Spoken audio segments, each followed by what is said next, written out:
Hi, Antonia. Hi.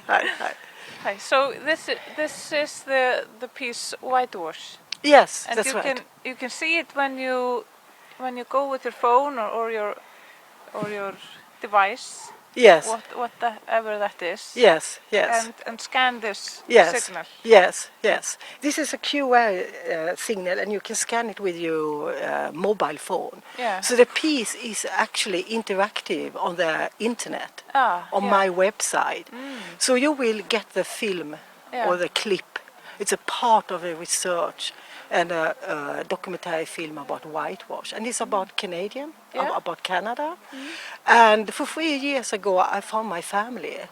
And my brothers and my sister, and I also had a lot of contact with my father. He died in 1984, and it was a secret in the family that we have our roots with a native.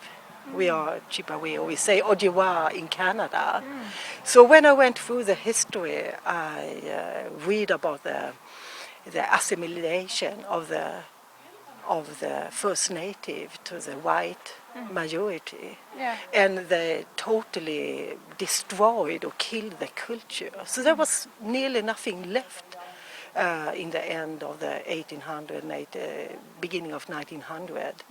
So it started to recover again from the 1960s, the movements of the American Indian movement. And this was a shock for me, and I was reading about the boarding schools where small kids were kidnapped and they have to spend their childhood in the boarding schools, and they were not allowed to speak the language or to sing the songs. So the whole culture was smashed. So they came out as a white. So they forgot the languages, they forgot the culture and everything, and that's what we called whitewash. Yeah, they forgot the roots. They don't know where the roots Exactly, lie. the roots was gone. Yeah. So they have to take that back, and that is still going on. And I think Canada, it's forwards. Native people are doing a lot of film, a lot of writing, and in that way taking back the culture and telling about this history. That is a hidden history. And we say that about of the whole American continent, that 60 to 90 million native was killed. And this is a hidden history. We don't talk about that. So instead, Hollywood made a lot of films and all these stereotypes about the Indian. This is a fake, because the First Nation culture it's very, very. It's a lot of groups, and the culture are very different. And we don't know that. We call them Indian, but this is a pro-Columbian way to say it. It's a colonial. And today we have a very heavy post-colonial tradition to see the Indian as an Indian, and we made it. This is a fake. So that is the story. Yeah, it's a very good story. Yeah. I made a post research at the art high school, Konstverk, and I'm continue to make research. I hope I will get money for 3 more years. So I'm making actually it's artist research. So you write and you also make a product. So I'm making a film. So that piece, what you can see when you scan in, is a piece of that. It's my brother actually telling us about the secret in the family, that we are native. And we still have parts in the family that we don't talk about it, because it's even today is such a racism in Canada. It's a shame. It's a shame. Yeah. I was in a powwow. Powwow is it's kind of a big festival where people dress in the cultural dresses and dance and music and also ceremonies. And I talked to a woman there who is working as a friendship center. It's a First Nation center, and she told me that a native woman who is giving birth are handling in a different way than the white woman. So I think it's time. I heard a lot of this kind of things, and if you don't look very native, you don't tell it. Yes. So it's incredible, and to show up another kind of picture I made also. I was a curator. I invited about 15 artists from Canada, native artists who was working with film, and so they can show their films in Sweden in a kind of a small festival. And I also had Kent Monkman. He's one of the most famous native artists in Canada, and he is working a lot with this whitewash or the assimilation from the native to the white people, and how Hollywood make the fake up. You know? So, do you grow up in Sweden? Yeah, I came to Sweden when I was 7 years old, but I always have contact with my father. Okay. And he died already in 1994. So the story got lost, and Yeah. so I found one of my brothers in social media on Facebook.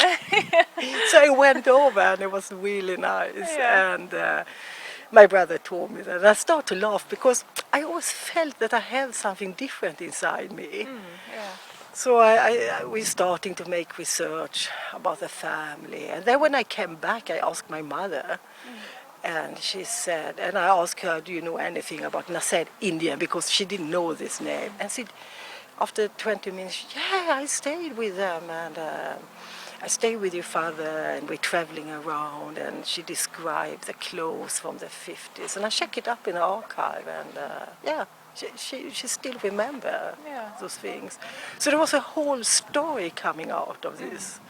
And that was very interesting because I think we somehow have this memory or this instinct in our body.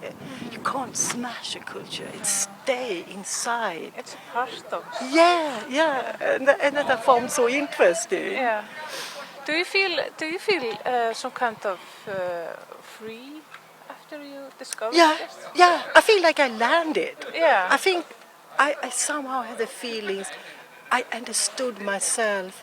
I found myself. Yeah. Aha! So now I understand why I am what I am. Yeah. You know, like that. And that was a surprise. Yeah. And I actually took back my family's name too. Yeah. Yeah, Graham's daughter. Yeah. I put the daughter after. I found that nice. Yeah.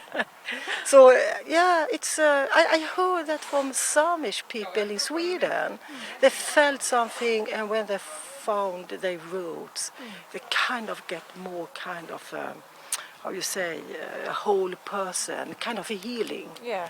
You know, Healing doesn't begin before you until you know who you are, Exactly. or where you come from. Exactly. I somehow felt my roots growing out from my foot soles. Yeah. You know?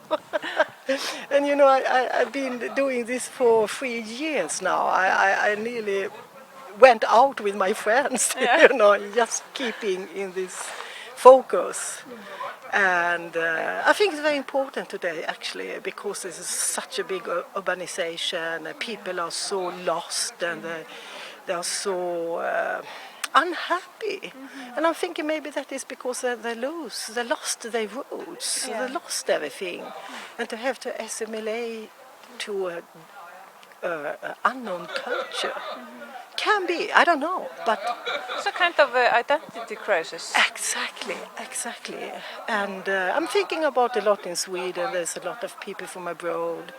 There's actually a lot of violence now, Yeah. uprising outside Stockholm, and I'm thinking somehow they're kind of pushing to be like the Swedish people, or like the white people, and somehow they lose them, especially the young men. You know, so I think everyone has to be care about and respect each other for who we are. Yeah. And I think that was a mistake with the First Nation. And I think Canada has given them an excuse today. And also the Catholic Church and the churches, because there was a lot of violence inside in these boarding schools. So, and the boarding schools was until 1980 was the last one. That is just recently. Yeah. It's recently. Yeah. It's very close in our time. Yes, it so is. it's not so much history. Yeah.